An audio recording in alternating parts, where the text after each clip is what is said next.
Surely the naysayers have now been won over. Women's football today, as demonstrated by the recent FIFA Under-20 Women's World Cup in Canada, is an exciting, skillful sport, fully accepted by everyone.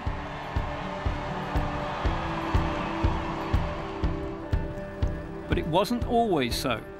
Women footballers were considered a bit of a novelty back in the 70s and 80s, and those who lived through the era have plenty of memories, both good and bad. April Heinrichs joined the American squad in 1986. We tell a lot of stories that entail uniforms turning pink because they were washed with socks, trips where we were sleeping on duffel bags because the water in the hotel had burst in the room. So these were really, I think, what we would describe as the golden years of women's soccer. And, you know, we were a great athletic, psychologically competitive group of players that were sort of introducing ourselves to the international game. We struggled actually in our early year or two of international play, and we realized very quickly that teams like Norway and Germany and Italy were very good. And so I think actually the first tournament we ever played in, we didn't have a lot of success. And then the second or third one, we started to have success, and it was probably 3 or 4 years before we could really consider ourselves one of the top football nations. Things moved fast in the USA. A strong college system helped produce a number of fine players, all to the benefit of the national team. Heinrichs, a tenacious forward, became captain and led the squad to the first ever FIFA Women's World Cup in China. We'd really never been to a world tournament that would attract the best nations and have to perform over a series of 4 or 5 games. And so going to China for the first time in 1991, we had very little expectations other than we wanted to win. And we felt that we were competitive enough. We felt that we could compete with any team in the world, and we wanted to win. So we had a great competitive spirit about our arrival in China, and we just took one game at a time. 12 teams entered that first FIFA World Cup, with the USA qualifying as CONCACAF champions. They opened with a narrow 3-2 win over Sweden, but then overwhelmed Brazil and Japan to qualify for the last 8. This was a very talented squad. So many of the players on that team went on to be icons in women's soccer. You know, Michelle Akers, Julie Foudy, Mia Hamm, Christine Lilly, Joy Fawcett, Brandy Chastain. They all played on that 1991 team and paved the way for everybody else that got in the boat well after they were in it and rowing furiously. Their biggest star?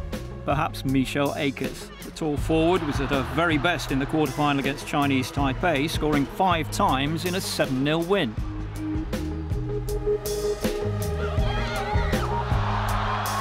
But their next opponents would be a very different proposition. Well, Germany was the best team in the world. I think at the time anyone would regard either Germany or Norway as the best teams in the world, and certainly not the United States. That was the cue for what became a defining performance. The USA simply swept Germany, the champions of Europe, to one side. 5-2 was the final score, with the last 2 American goals coming from Heinrichs herself. I remember one of the goals being just an adjustment of my run in the box. And we talk today with young players about making strong runs in the box and being able to adjust. And that goal sort of sits in the back of my memory in terms of how to adjust, because the game is constantly moving, the ball is constantly moving, and players have to be able to adjust. Germany had been thoroughly beaten, and the USA now had to play Norway in the final. The match was staged in Guangzhou on a sultry November evening. It was hot. I remember it being very, very hot and humid. I don't remember the number, but I remember the volume of people in the stands. It was like packed, and it really felt like a World Cup final. Michelle Akers, who else, gave the Americans the lead midway through the first half, but Norway soon equalised. And that's the way it remained until the very last minute of normal time.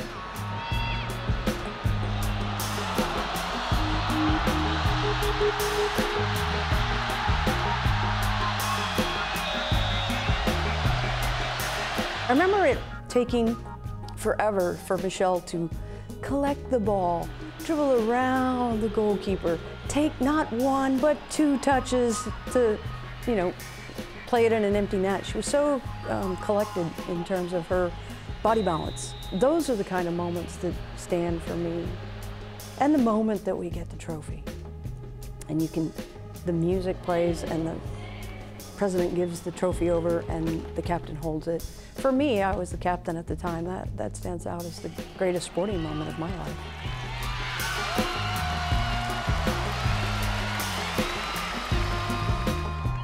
Heinrichs turned to coaching after the tournament. She guided the USA to a 3rd place finish in 2003 and is now technical director at the USSF, overseeing the juniors and thrilled at how far the women's game has come.